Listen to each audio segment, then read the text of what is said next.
package from China.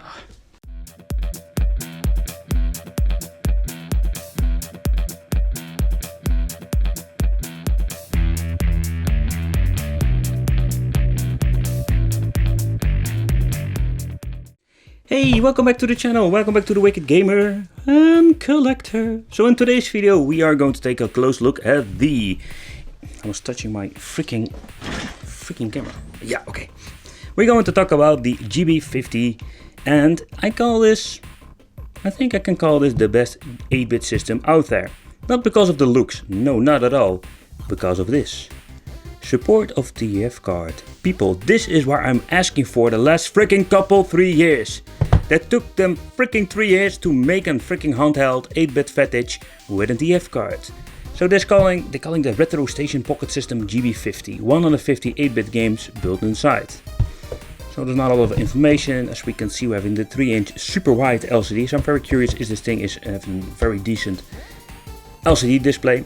So if you look at the price of this device, it goes around $20. So it's a little bit more expensive than the FCA 16081 and all the other clones I've reviewed. But the question is this thing has an TF slot and it works like a charm? I think this can be the system that we're all waiting for. As you can see, that it's just a basic layout. There is nothing, they're not ripping the Famicom off, something like that. So that's it. This is just a basic color. We're having the D-pad. Feels decent, not very bad. We're having the AB or the AB XY, or in other words AB and turbo buttons. Select start and we're having here reset, so that's pretty unique. 2 shoulder buttons, yeah, that's basically the same with double turbo buttons. Micro USB for charging, because this thing has an old school SP or Game Boy SP battery inside. Let's take a close look at the battery inside. These things are pretty cheap. You can already see that it says here Game Boy Advance SP. 700 milliamps. Alright, so that is what we're going to get if it comes to the battery. Is it going to get broken? Nevertheless, these things are a couple of dollars to replace and buy. I did read some people are not a big fan of them because they are not the best batteries you can get. On and off, input for the TF, and giving AV out. That's something we're going to try out, and we're having the little volume control. That's it. Little speaker over here. Very curious how loud it is and how loud it goes. Alright. Are you ready for it?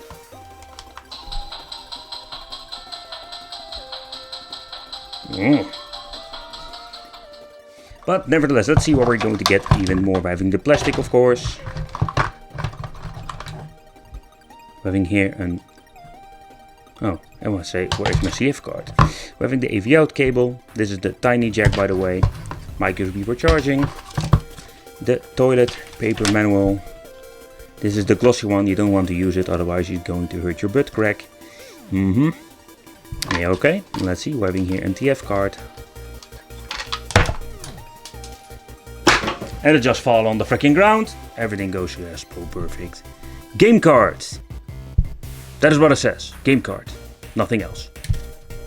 Know how big it is, but I'm guessing that it's not going to be very big, because the NES files are very small. Okay. As you can see over here with the menu, we don't have the language anymore. Finally, I hated it. Every time you need a reset, you needed to choose your freaking language. Okay, let's go into the menu. Okay, when you reset it, it goes to this menu, so that is a little bit annoying. So what you can see over here, we have a lot of crappy games. So the building games are just cheap rip-offs of other games. Oh my god, they ripped off Sonic. They needed to rip something off. Fruitish. What the hell? What did you play last night? I played Fruitish. Wow. The sound is not bad at all.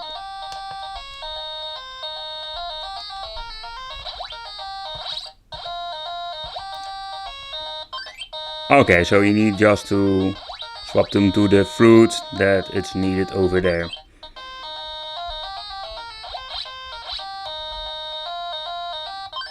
Okay. Can we make it a little bit difficult? More difficult like this? Alright, so I'm just going to be honest, we're not going to play the freaking crappy games. No. I know for a fact you want to see the SD card.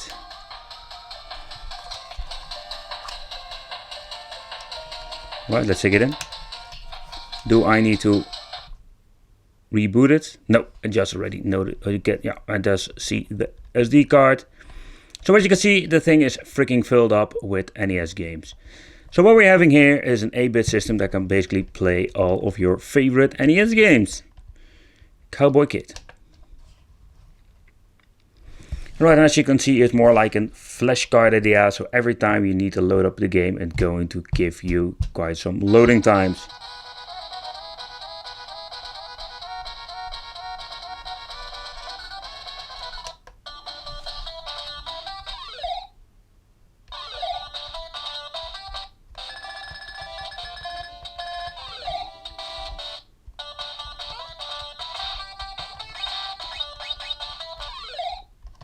What the hell is this for game? What is going on? What the? Seriously?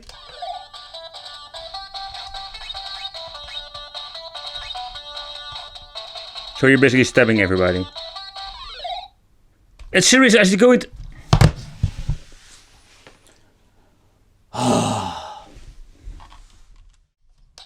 Okay, let's see if this has the same problem.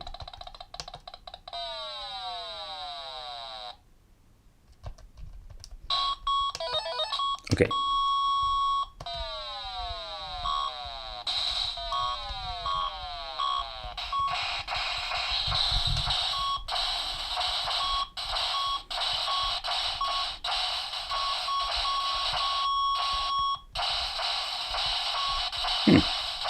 Don't have the problem anymore.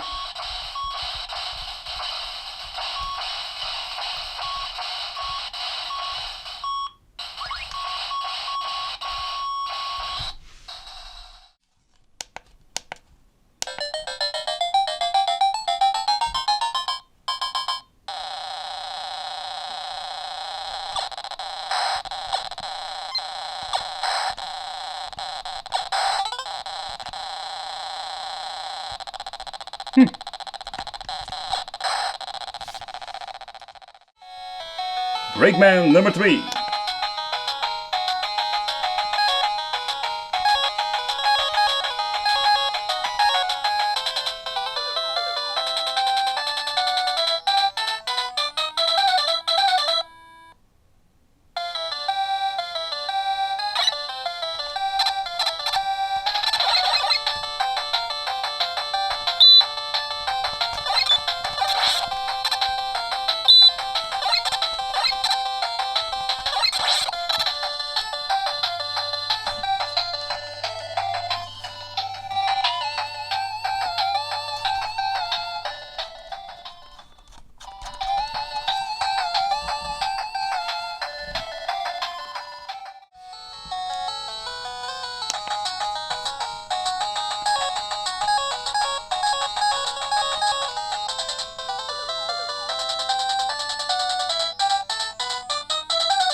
Ah, they messed it up with the sound effects. Yep.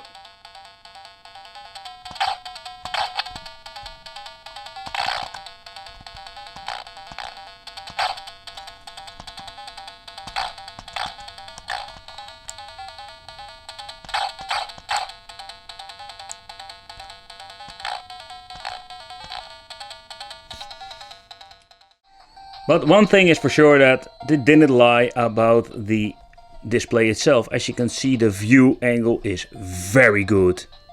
And that is something that is pretty unique for handhelds from this price range. And most of these 8-bit devices have pretty damn horrible screens. So. Alright, so this is what we're going to get. So is this thing perfect? No, it's not perfect at all. I did notice with Spartan X that we're having some sound issues. It's a little minor thing in my opinion, but if you look at the overall experience, good screen, the D-pad works fine, and we're having double turbo buttons. Who doesn't like turbo buttons? But at the end we can find finally this 8-bit system where we can add our own games. We're not stuck with the shit that's on it. The 150 games, to be honest, I have really no clue why they even put the effort on it to add these things. Because the 150 games are just basically crap stuff, homebrew stuff that we're never going to play.